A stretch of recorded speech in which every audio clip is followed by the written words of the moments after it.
Thank you, ladies and gentlemen. My name is Victor Obasuyi. Today, I'm going to be talking about something different, and this is pertaining to my country, Nigeria. In the past 2 to 3 years, we've had these very nasty occurrences regarding the Fulani Herdsmen in Nigeria. One will wonder, considering what the devastating effect of Boko Haram has been in Nigeria, that Fulani Herdsmen issue would have been taken care of by now. Unfortunately, it's the reverse. We've had Boko Haram for a few years, and the country will not be able to combat it.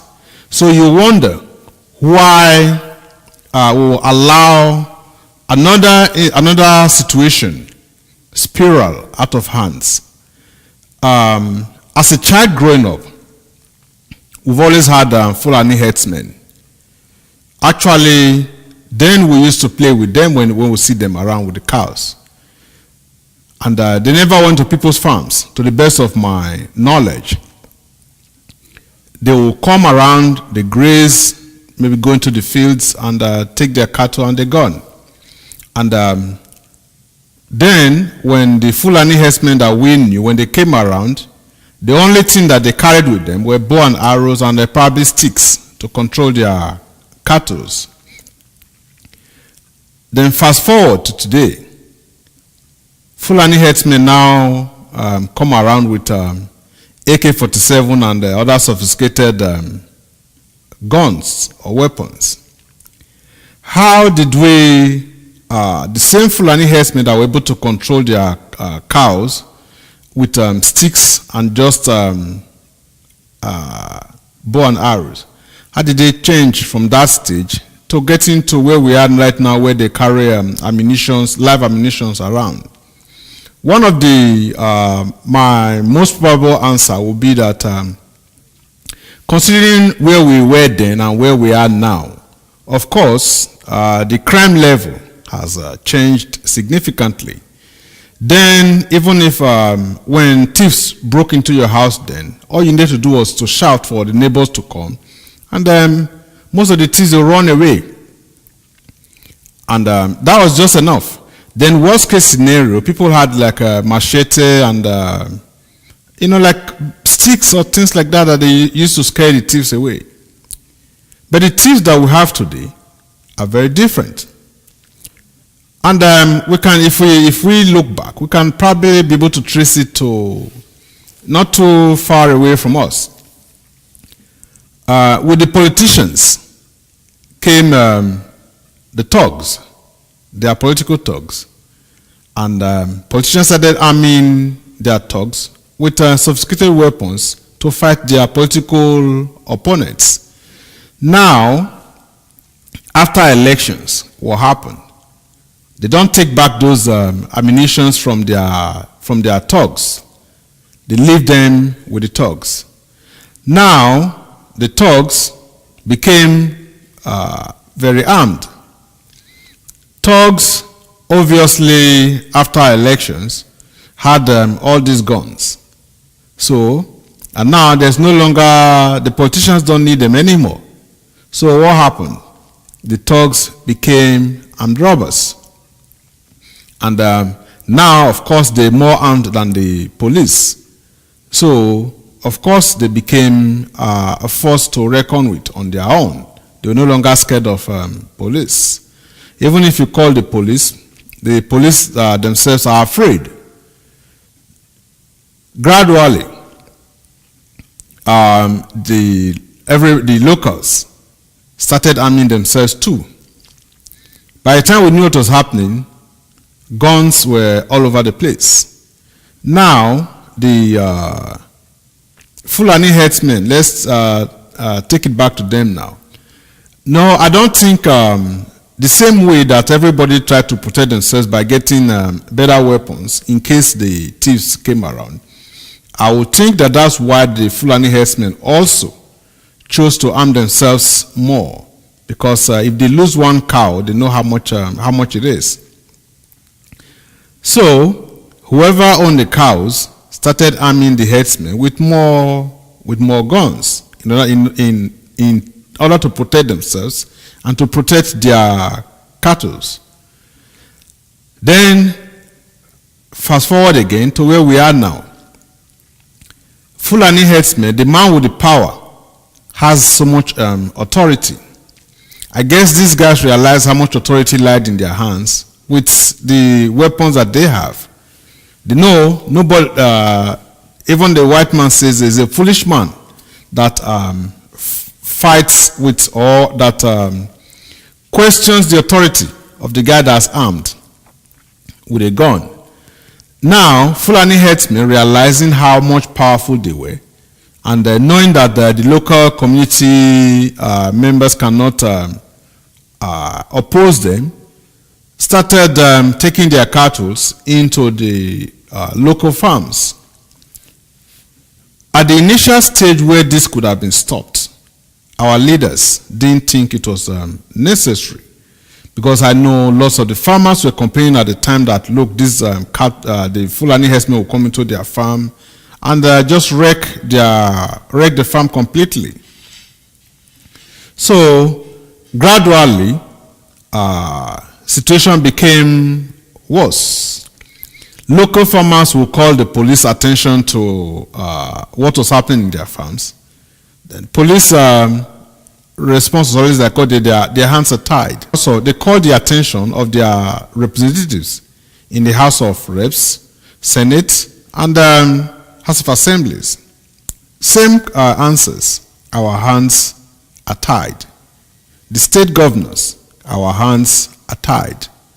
The question is, who exactly is this person that is tying their hands? In a civilized world, the priority of every leader is to protect its citizens, provide and protect its citizens.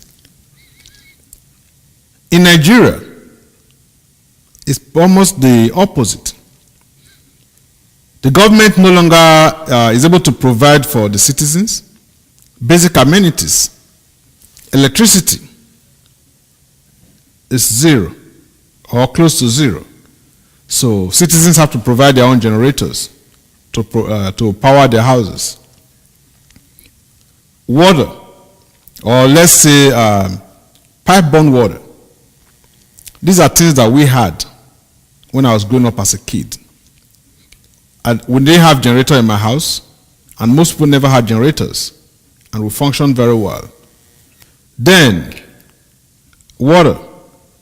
We had pipe-borne water, and it was functioning well. Today is the opposite. People have to provide their own boreholes. So if we can't provide electricity, we can't provide water, we can't provide jobs, the only thing left for the poor or the masses is their land where they farm. Now, the Fulani herdsmen come in and wreck their farms. What do we expect the locals to do? If they start fighting back, then we end up with another situation like what is happening in Jos and Adamawa right now, where you have hundreds of people in villages being murdered by these Fulani herdsmen in large numbers. The question is, why can't we be proactive and prevent most of these mass murders before it escalates to the point where we really can't do anything about it? That's the number one question. I wonder why we constantly have to go back. We are now, our leaders are now specialists in sympathizing with bereaved families. We'll go there, maybe give them 10,000 naira or whatever it is, and say, okay, you know what, we are actually sorry for your loss. We'll do everything possible to make sure it doesn't happen again. Next week, it happens in another community. Oh, we're very sorry for your loss.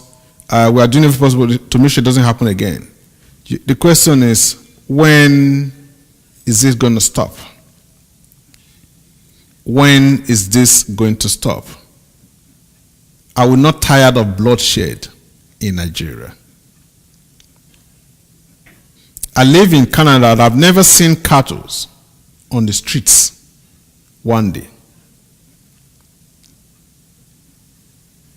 And I'm sure they probably produce more cattle than we have. Recently, a lot of us saw pictures and videos of cattle in classroom where students are supposed to be learning. We've seen pictures of cattle in even the House of Reps. We've seen pictures of cattle on the highway. Pictures of cattle on the runway where the planes are supposed to be using. Is it when the cattle start coming into our bedrooms before our leaders will understand that, look, this thing is getting out of hands? The poor, they can't, if you can't give them jobs, even university graduates are now farming. It's not everybody that wants to take to crime. There are those with genuine interest in the country that believe, okay, I can do it. It might take me longer, but I'll probably get there one day. So they take to farming. These are university graduates. Some of them have even a master's degrees. Then they wake up one day and see that the sweat equity, a lot of them borrow money to start these farms. The sweat equity, the money they pump into it is all gone. And trust Nigeria, there's no insurance. So everything is gone down the drain. All that investment is just gone, completely gone. No compensation. What do we expect that person to do?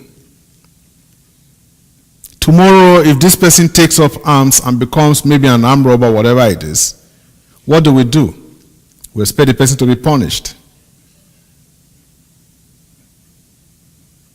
Where is hope for the poor?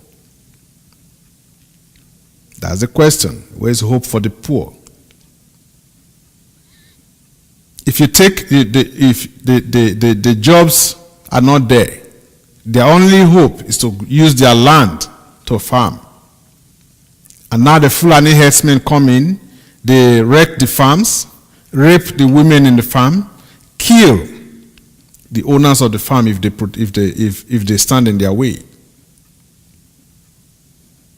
In the same country, if the locals are found with guns, they are arrested.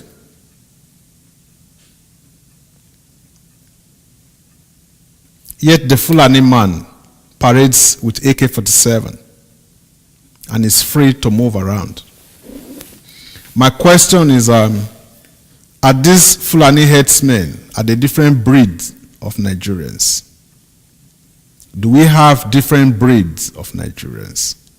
Are there those that are subject to the laws of the land and others that are above the law?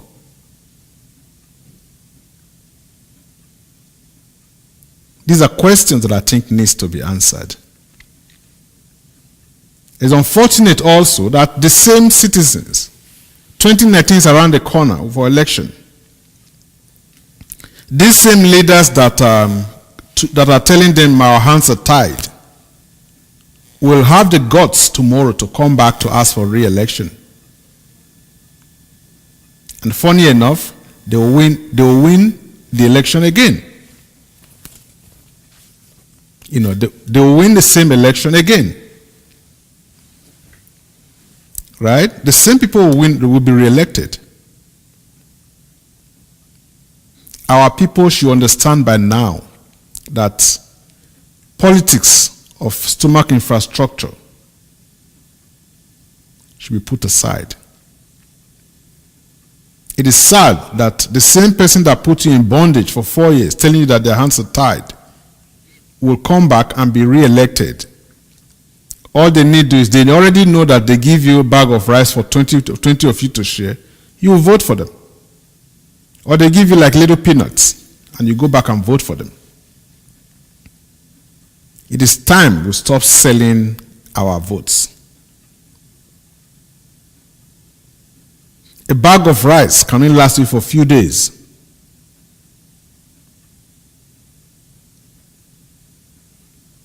After those few days, for the next 4 years, you're in bondage again. So my advice to the people, take out your voter's card and make sure you vote. That's your power. You should be able to exercise it. Make sure whoever you're voting for is the one that will deliver. The ones that have been tested and could not deliver should be done away with. They should be shown the door. Let them go out. Try somebody else. It's sad that 2019, we're still voting based on our stomach. Whoever gives you a bag of rice gets your vote. Then tomorrow you start to cry when the person does not deliver. So my take is, please, please, please, do the right thing. Get your voter's card. Go out there and vote. Exercise your right. It's your legal right. It is your legal right. You should exercise it. Decide who you want to lead you. If you don't vote, then whoever votes might end up voting for the wrong person again.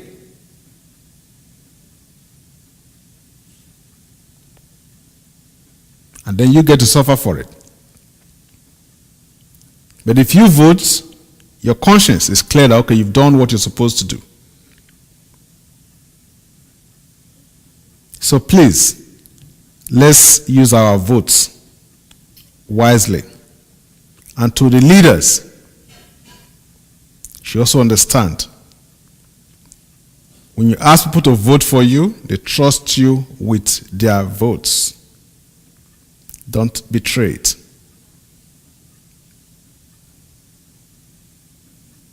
They trust you with their votes. It's trust. Trust is like every relationship. Once trust is broken, there's little or nothing to hold on to. So as leaders, please learn to leave legacies behind. It's time we start doing away with selfish interest and think about what will benefit everybody. Whatever benefits everybody also benefits you in the long run. Because whoever you are punishing, your own family members are also there too.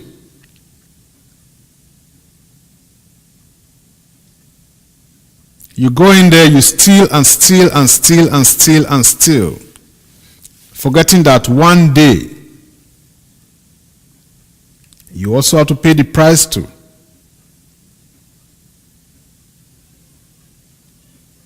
So please,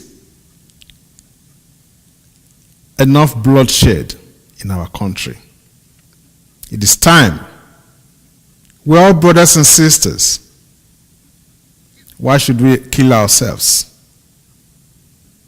Why should we carry guns to kill ourselves? Even these Fulani Herdsmen that go to other villages to kill because of their cattle. Sometimes you ask yourself, is it really worth it? Is it really worth it? You're fighting for whoever your boss is. Your boss is far away. And you're killing other people for your cattle. So please, whoever our leaders, do the right thing for once. If you know somebody is tying your hands, then let the other person that can probably talk to whoever tied your hands to come in. We've had enough of this, my hands are tied. My mom was a victim of this, so I know how it feels. My mom is a retired school vice principal. When she retired, she always had like a little farm. She said, okay, she wanted to go into big time farming. So she got acres of land. First year she did very well. By the second year, Fulani Herdsmen entered her farm and wrecked the farm completely.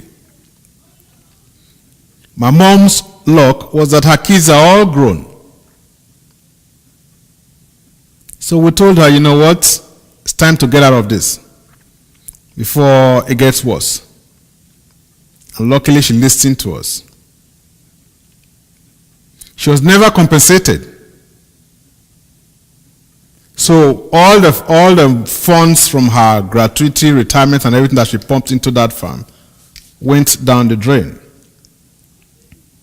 Think about it. Suppose her kids were young. Or maybe she's the breadwinner of the family. What would have happened? Every time we complain about seeing our young people dying on the high sea because they're looking for greener pastures, we have our girls going into prostitution in Italy, sometimes 14, 15 years old. These are the things these are the grassroots problems. How many kids can fold their hands and watch maybe like their parents go through what my mom just went through?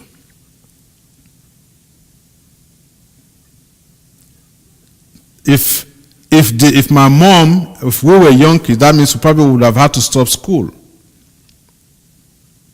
Because from that farm is where most people pay their kids' school fees, take care of the bills, and little things, take care of the house.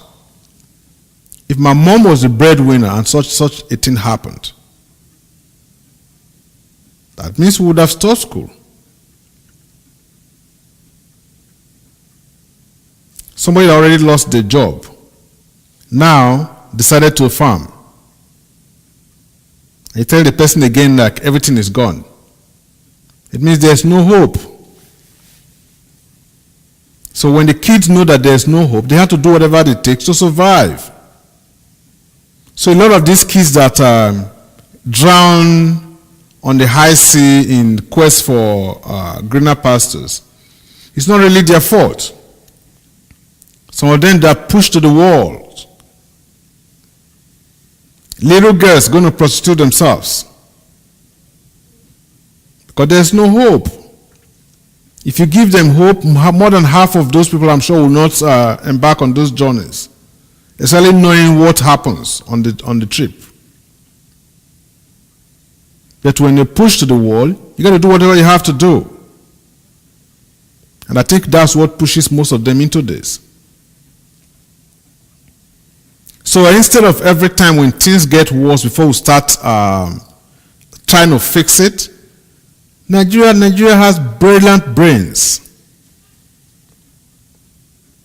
I think the best thing is to look for solution before the problem escalates. So please, our leaders, think of it or think about it. These are your people. Your own family members, your constituents. They are your people. If you don't have them, then you don't need to be representing them. You don't need to represent anybody. It means you won't have a job. Your job as a representative is because they voted you in. So if you cannot defend, if you can't protect their interest, then you shouldn't have a job. And it doesn't help matters that the amount of money that these representatives get paid is ridiculous. And that is anywhere else in the world that representatives get paid the same amount.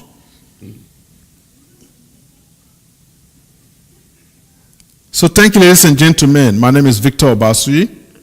The channel is My Take on It with Dr. Victor Obasuyi. If you've not subscribed to the channel, please do so. Continue to share our videos. We appreciate it. Questions, throw them in the comment section, and I'll be glad to answer them to the best of my abilities. Thank you, and see you at the next episode. Thank you.